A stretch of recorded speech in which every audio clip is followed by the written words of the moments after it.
Today we are introducing the urinary system. The urinary system is also called the excretory system, and this is because its main function is to filter blood and create urine to rid the blood of waste products. We will start our discussion of the urinary system by looking at the different structures.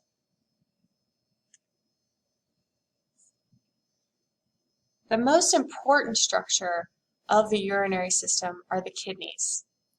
The kidneys are a pair of brown bean-shaped organs that are located at the posterior wall of the abdominal cavity, just above the waistline. The kidneys are about the size of your fist. They receive over a liter of blood each minute, and they eliminate about 1.5 liters of urine per day. And that leads us to the primary function of the kidneys, of the urinary system, is to form that urine, which is the waste product of filtered blood. Another structure in the urinary system are the ureters. The ureters are tubes that connect and carry urine from the kidneys to the bladder. The ureters have smooth muscle that contracts to push urine into the bladder, and those smooth muscle contractions are an example of peristalsis. The next structure we have is the bladder. The bladder is a hollow muscular organ that collects and stores urine. The bladder has smooth muscles that line its wall that help to push urine out of the bladder. The bladder will store urine until about a pint is accumulated. At that point, the bladder becomes uncomfortable and must be emptied. And another term for emptying the bladder is to void.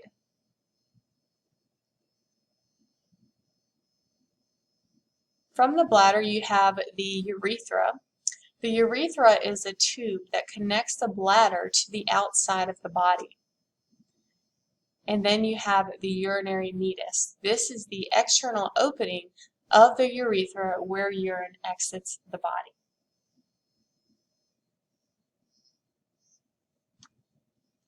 Now that we've looked at the structures of the urinary system, we are now going to bring our focus to the kidneys, which are, again, the most important structure of the urinary system. So let's look at the kidneys' internal structure. The kidneys have a tough fibrous layer that surrounds them, and this layer is called the renal capsule. The renal capsule provides the kidneys with protection. And the renal capsule itself is covered in a layer of fat, and this helps to provide additional protection from trauma and damage. The renal hilum is an indention where blood vessels and nerves enter and leave the kidney. These vessels are the renal artery, which carries blood from the heart to the kidneys, and the renal vein, which carries filtered blood away from the kidneys.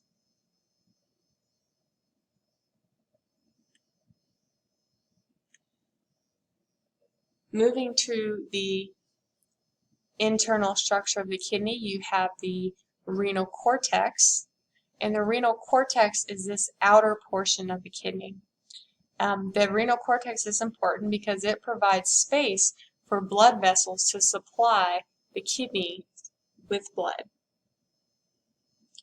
And then you have this inner portion of the kidney, which is called the renal medulla. And it's in the renal medulla where the majority of the length of nephrons are located.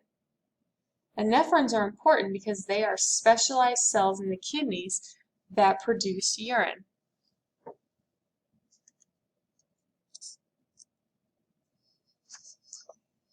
And lastly, we have the renal pelvis. The renal pelvis is a funnel-shaped structure that collects urine for passage to the ureter. Urine drains out of the collecting tubules of each kidney into the renal pelvis en route to the ureter.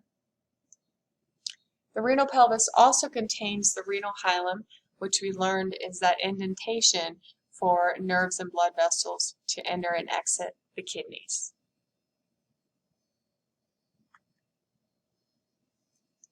We're now going to focus on the nephron.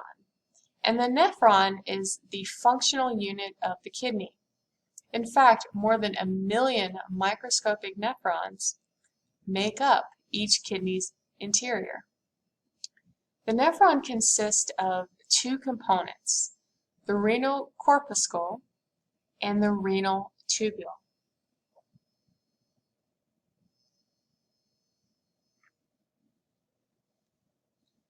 The renal corpuscle consists of the glomerulus and Bowman's capsule.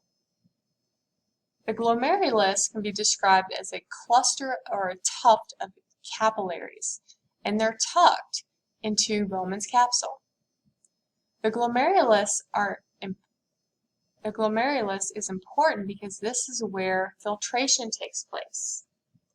And filtration is the first step in making urine. By definition, filtration is the movement of water and dissolved substances out of blood into the glomeruli, which is the plural for glomerulus, and into Bowman's capsule. And this produces a filtrate. And the filtrate is essentially blood minus red blood cells and plasma proteins. Bowman's capsule is that cup-shaped capsule that surrounds the glomerulus. And the function of Bowman's capsule is to collect that filtrate from the glomerulus.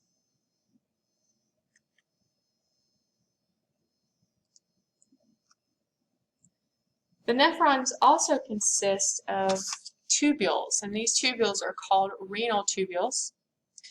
The renal tubules consist of the proximal convoluted tubule, and the proximal convoluted tubule is the first segment of the renal tubule. This is where ions are being reabsorbed, and these ions can include sodium, phosphate, and chloride. In the proximal convoluted tubule, you also have a large portion of water that's being absorbed. And approximately 80% of the water filtered out of blood in the glomeruli is reabsorbed at the proximal tubules. The proximal convoluted tubule removes toxins, and toxins can include things like drugs or things in the body that are in excessive amount that the body may need, such as excess salt or excess phosphate. And these can come from the things that we eat.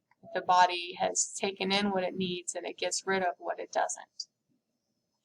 And also at the proximal convoluted tubule, you also have the adjustment of pH. And this is done by secreting things like ammonia and hydrogen. The next tubule we have is the loop of Henle. The loop of Henle is a loop that connects the proximal and distal convoluted tubules. The loop of Henle has an ascending loop and a descending loop. At the ascending loop, this is where sodium and chloride ions are being reabsorbed from the filtrate and into the interstitial fluid. At the descending loop of Henle, this is where water moves from the filtrate and into interstitial fluid.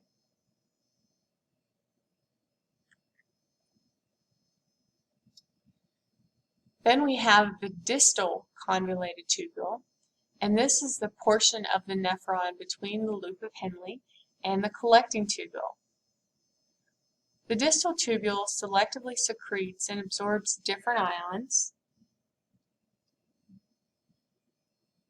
such as sodium, calcium, and chloride ions. And it also helps to maintain blood pH and electrolyte balance. The collecting tubule is the part of the tubule that collects the urine from the distal convoluted tubule. The distal tubules of several nephrons join together to form a single collecting tubule. And it's in the collecting tubule you have more reabsorption of solutes, which are substances dissolved in blood, and water from the filtrate. And that concludes our discussion of the structures of the urinary system.